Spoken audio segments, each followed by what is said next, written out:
countdown আৰম্ভ হৈছে vote গণনালৈ মাজত মাত্ৰ এটা দিন বাকী সমষ্টিয়ে ভোট গণনাৰ বাবে সাজু হৈছে নিৰ্বাচনী বিষয়া কলিয়াবৰ হোজাইতো ভোট গণনাৰ বাবে যুদ্ধকালীন প্ৰস্তুতি হোজাইত শংকৰদেৱ নগৰ আয়ুক্তৰ কাৰ্যালয়ত ভোট গণনা হ'ব সোণাৰীতো ব্যাপক প্ৰস্তুতি চলিছে ভোট গণনাৰ বাবে চৰাইদেউ জিলাত কটকটীয়া কৰি তোলা হৈছে নিৰাপত্তা ব্যৱস্থা সোণাৰী মহাবিদ্যালয়ত স্থাপন কৰা হ'ব ভোট গণনা কেন্দ্ৰ ভোট গণনাৰ দিনা তিনিচুকীয়াত জাৰি কৰা হৈছে বিশেষ নিৰ্দেশনা আমি ৰাজ্যৰ প্ৰতিখন জিলাৰ পৰা বা প্ৰতিটো লোকসভা সমষ্টিৰ খবৰ এই মুহূৰ্তত আপোনালোকলৈ লৈ আহিছোঁ ভোট গণনা কেন্দ্ৰৰ সমীপত বাহিৰ কৰিব নোৱাৰিব কোনো ধৰণৰ ৰেলী এই নিৰ্দেশনা তিনিচুকীয়াত জাৰি কৰা হৈছে দিব নোৱাৰিব কোনো ধৰণৰ শ্লোগান ভোট গণনা কেন্দ্ৰৰ ভিতৰত মোবাইল কেমেৰা নিষিদ্ধ ঘোষণা কৰা হৈছে কেন্দ্ৰৰ পৰা 1 কিলোমিটাৰ দূৰত্বৰ ভিতৰত দা লাঠি আগ্নেয়াস্ত্ৰ লৈ ফুৰাত নিষেধাজ্ঞা 1 কিলোমিটাৰ দূৰত্বলৈ 5 জনতকৈ অধিক লোকৰ সমাৱেশত নিষেধাজ্ঞা ভোট গণনাৰ সময়ত আতচবাজি ব্যৱহাৰৰ ক্ষেত্ৰতো নিষেধাজ্ঞা জাৰি কৰা হৈছে মাজত মাত্ৰ কেইটামান ঘণ্টা তাৰ পাছতে বহু প্ৰত্যাশিত সেই সময় 14খনকৈ আসনৰ অসমৰ বিশেষকৈ কোনে ক'ত শেষ হাঁহি মাৰিব তাৰ বাবে সকলো সাজু হৈছে নিৰ্বাচনী বিষয়াসকল সাজু হৈছে যিসকল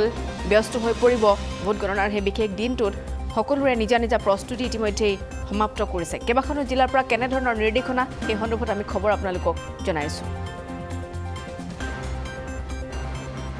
আমাৰ হৈ যোৱা লোকসভা নিৰ্বাচনত হোজাই জিলাৰ আমাৰ যি তিনিটা সমষ্টি আছে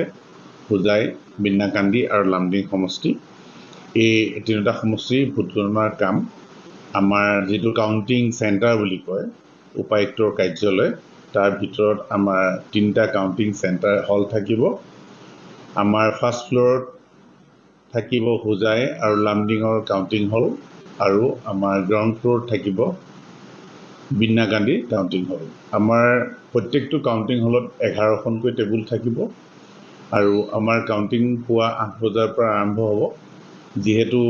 আমাৰখন আৰু ডিষ্ট্ৰিক্ট নহয় আমাৰ ইয়াতে পোষ্টেল বেলেট পেপাৰ কাউণ্টিং নহয় সেইটো গোলাঘাটত কাউণ্টিং হ'ব আৰু আমাৰ যি 11খনকৈ টেবুল থাকিব প্ৰত্যেকটো কাউণ্টিং হলত আমি তাত আমাৰ 33জনকে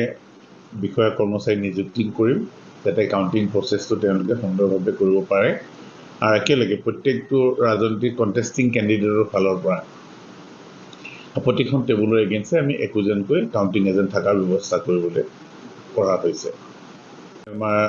অনাৰেবল অবজাৰ্ভাৰ ছাৰ অহাৰ পিছত ছেকেণ্ড ৰাউণ্ড ৰেণ্ডমাইজেশ্যন হ'ব যিটো কাউণ্টিং হল এলটমেণ্ট আৰু 4 তাৰিখে আৰ্লি মৰ্ণিং 5টা বজাত আমাৰ থাৰ্ড ৰাউণ্ড ৰেণ্ডমাইজেশ্যন হ'ব সেইটো টেবুল এল'কেশ্যনৰ কাৰণে আৰু আমাৰ যিহেতু পুলিং ষ্টেচনৰ সংখ্যা যথেষ্ট বেছি 272লৈকে আছে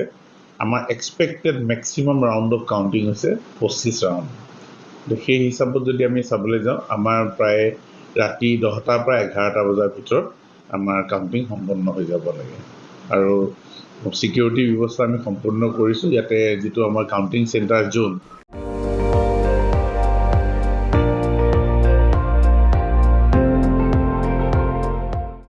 আপুনি চাই আছে ND24 সৰ্বশ্ৰেষ্ঠ নহয় সৰ্বোত্তমৰ দৌৰা